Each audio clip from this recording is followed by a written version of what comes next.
আসসালামু আলাইকুম। তোমরা সবাই কেমন আছো? আমিও ভালো আছি আলহামদুলিল্লাহ। আমরা পরিসংখ্যান অধ্যায় করছি, তাই না? আচ্ছা, পরিসংখ্যানের আজকের আমরা শিখবো সংক্ষিপ্ত পদ্ধতিতে গড় নির্ণয়। কি শিখবা বলো তো? আচ্ছা, এইখানে দেখো একটা উদ্দীপক দেওয়া আছে। উদ্দীপকটা কি সেটি একটু খেয়াল করো সবাই। রহমগঞ্জ স্কুলের নবম শ্রেণীর 60 জন শিক্ষার্থীর ওজনের গণসংখ্যা নিবেশন হলো নিম্নরূপ। এখানে দেওয়া আছে ওজন কিলোগ্রাম, 46 থেকে 50, 51 থেকে 55, 56 থেকে হলো কত 60, আবার 61 থেকে 65, 66 থেকে 70। এবং এদের গণসংখ্যা দেওয়া আছে কত 5, 10, তারপর 20, 15 আর 10, তাই না? এখন আমরা এই সংক্ষিপ্ত পদ্ধতিতে যদি গড় নির্ণয় করতে চাই তাহলে আমাদের শুরুতে সূত্র লিখতে হবে, তাই না? আমার সূত্রটা তো জানতে হবে যে আমরা কিভাবে সংক্ষিপ্ত পদ্ধতিতে গড় নির্ণয় করতে পারবো। আচ্ছা, তোমাদের ভিতর কে সংক্ষিপ্ত পদ্ধতিতে গড় নির্ণয়ের সূত্রটি পারবে? আচ্ছা, সানাউল দাঁড়িয়েছো। সানাউল বলো।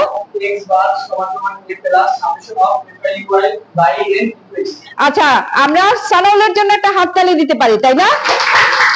আচ্ছা, থ্যাংক ইউ সানাউল। আমরা সংক্ষিপ্ত পদ্ধতিতে যখন গড় নির্ণয় করব তখন আমরা এখানে কলাম করব 5টি। এই ছকে আমরা কলাম করব কয়টি? 5টি। এই 5টি কলামের ভিতর দুটো হলো আমার উদ্দীপকে দেওয়াই থাকবে। কয়টি দেওয়া থাকবে? আচ্ছা, দেখো এইখানে ওজন কিলোগ্রামে দেওয়া আছে 46 থেকে 50।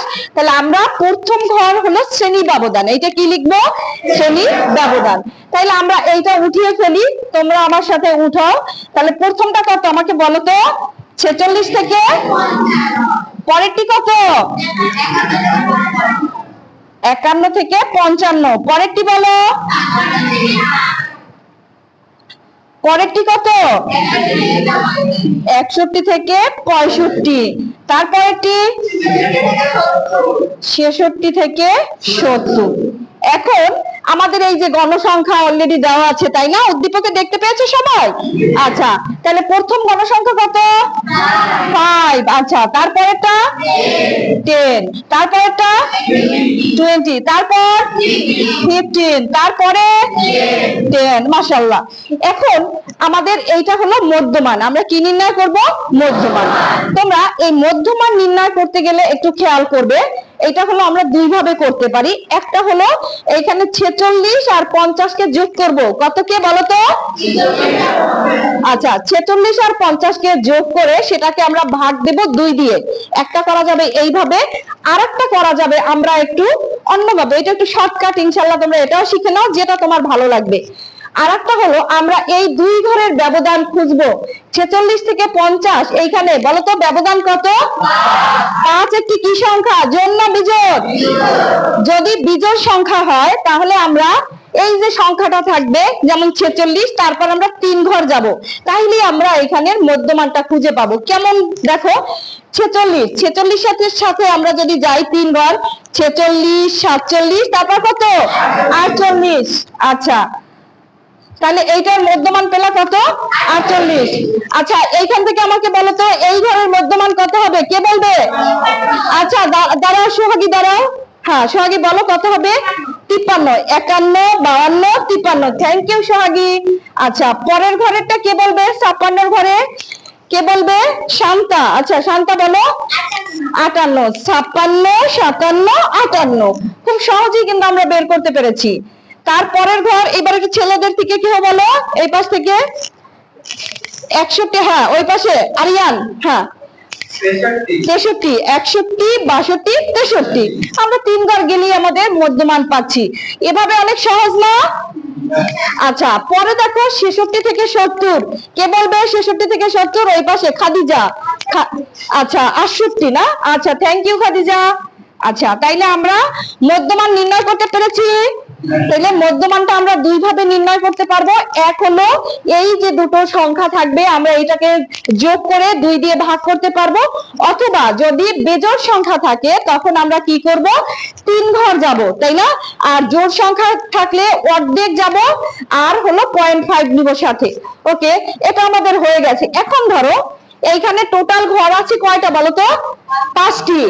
এখন আমরা এইখানে শূন্য নিব এই দুই মানে 5টির মাঝখানে, তাইলে কোন ঘর বরাবর পড়ে বলো তো? এইটা। তাহলে এখানে লিখলাম শূন্য। এখন দেখো এই সূত্র অনুযায়ী করাটা একটু ডিফিকাল্ট হয়, এর থেকে এইভাবে সহজে তোমরা করতে পারবে ইনশাআল্লাহ। তাহলে 0-র উপরে আমরা দিব -1। কত দিবা? মাইনাস। আচ্ছা তাইলে এটা কত দিবা? Thank you. 0-র নিচে কত দিবা? 1। এইখানে দিবা কত? মাশাআল্লাহ, থ্যাংক ইউ। এখন আমরা এই দুইটাকে গুণ দিব। দেখো এখানে আছে 5 আর এখানে -2। 5 আর -2 গুণ দিলে কত হয়? ওকে, -10। Thank you. তারপরেরটা দেখো 10 আর -1 গুণ দিলে কত হবে? -10। আচ্ছা থ্যাংক ইউ। এবার দেখো 0 কে যদি আমরা 20 দিয়ে গুণ দেই কত হবে? 0। Thank you.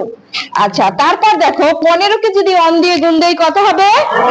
15। আচ্ছা তারপর 10 কে যদি 2 দিয়ে গুণ দাও কত হবে? 20।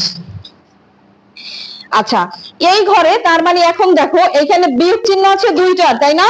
আর যোগ চিহ্ন আছে কয়টার? 2টার। তাইলে আমরা এখানে যদি যোগ বিয়োগ করি, এটা একটু সহজে তোমরা এইভাবে একটু রাফ করে নিতে পারো। 10 আর 10 কত বলো তো? 20 মাইনাস এখানে 20। আচ্ছা এইখানে হলো 15 আর 20, এই দুইটাকে যোগ দিলে কত হয় বলো তো? 30। আচ্ছা 35। এখন আমাদের যদি 35 এখানে আমরা যদি লিখি, দাঁড়াও এইটাকে যদি আমরা যোগ বিয়োগ করি তাইলে কত হয় বলো তো? 35 থেকে 20 গেলে কত থাকবে? তাইলে আমার summation of F I U I কত পাবা? এফ আই ইউআই হলো 15। দেখো এখানে 35, এটা হলো প্লাস আর মাইনাস হলো কত? 20। যোগ চিহ্ন যেহেতু বড় সংখ্যা, অতএব এই জন্য কি হয়েছে? প্লাস হয়েছে। এ পর্যন্ত সবাই বুঝতে পেরেছি? এখন দেখো আমরা এন, এইখানে দেখো এন সমান সমান এই সবগুলো যে গণসংখ্যা আছে তাদের যদি আমরা যোগ করি কত হয় বলো তো? এখানে যোগ করলে 60, তাই না? আচ্ছা এখন আমাদের সেই সানাউল আমাদের শুরুতে বলেছিল সংক্ষিপ্ত পদ্ধতিতে আমরা যদি গণনা করি তখন আমরা সূত্র বসাবো কি বলতো? এক্স বার সমান সমান। আচ্ছা তাইলে আমরা লিখে দেখি, সংক্ষিপ্ত পদ্ধতিতে গড়, সংক্ষিপ্ত পদ্ধতিতে গড় হলো, আচ্ছা এক্স বার, তাই না? এক্স বার সমান সমান কি? এ প্লাস তারপর summation of F I U I, তারপর নিচে কত? বাই এন ইনটু কত? এস। আচ্ছা এখন দেখো আমাদের এর মান দরকার, তাই না? আমরা এর মান কিভাবে বের করবা? দেখো আমরা যে ঘরে 0 ধরবো, বুঝতে পেরেছি? যে ঘরে 0 ধরবো তার সর্ববামের সংখ্যা, তার সর্ববামের সংখ্যা কত বলো তো? 58। আচ্ছা তাইলে এইটা হলো আমাদের কি? এ। তাইলে এর মান বসাবো কত? 58। আচ্ছা plus summation of F I U I কত পেয়েছো? আচ্ছা 15 পেয়েছো। তারপর এন এর মান কত তোমার?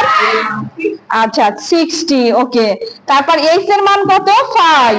আচ্ছা কারণ আমরা জানি এখানে একটা সংখ্যা আর একটা, এই দুটো সংখ্যার পার্থক্য কত? 5। এখন আমরা একটু করি, দেখো 58, আমরা 15 কে যদি 5 দিয়ে গুণ দেই কত হবে? 75। আচ্ছা তারপর এইটাকে আবার ভাগ দিব কত দিয়ে? 60। এখন দেখো আমরা, তোমাদের সাথে ক্যালকুলেটর আছে, আমরা 75 কে একটু ভাগ দেই 60 দিয়ে। দেখো 75 কে 60 দিয়ে ভাগ দিলে কত আসে? 1.25। 75 ভাগ হলো কত? 60, কত আসে? 1.25। আচ্ছা 1.25।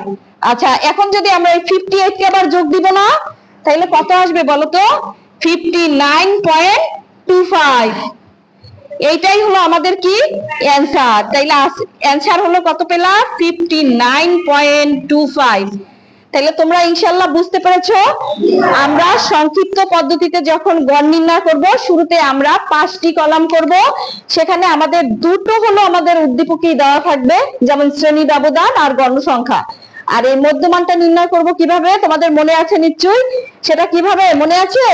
আমরা দুই ভাবে করতে পারি, এই দুইটাকে যোগ করে 2 দিয়ে ভাগ দিয়েও করতে পারি। আর একটা হলো যদি আমরা দেখব শ্রেণী ব্যবধান জোড় সংখ্যা নাকি বেজোড়। যদি বেজোড় হয় তাহলে আমরা কি করব, 3 ঘর যাব ওই সংখ্যা থেকে, তাই না? এভাবে মধ্যমানটা। আর এটাও তো তোমরা বুঝতে পেরেছো, তাই না? এখানে আমরা মাঝ বরাবর কত ধরবো, 0 ধরবো, উপরে দিব -1 2, যদি আরো থাকতো 3 হতো -3, আর নিচে আবার কত, +1 2। আচ্ছা, তারপর এই দুইটাকে আবার গুণ দিলে আমরা পেয়ে যাচ্ছি a পাই ইউআই এর মান, তাই না? এরপর হলো আমরা এখানে সূত্রে মান বসিয়ে দিলেই আমাদের রেজাল্ট হয়ে যায়। তোমরা কি সবাই বুঝতে পেরেছো? আচ্ছা, এখন তোমাদের হলো এইটা হলো তোমরা বাসায় আবার হলো প্র্যাকটিস করবে, ঠিক আছে?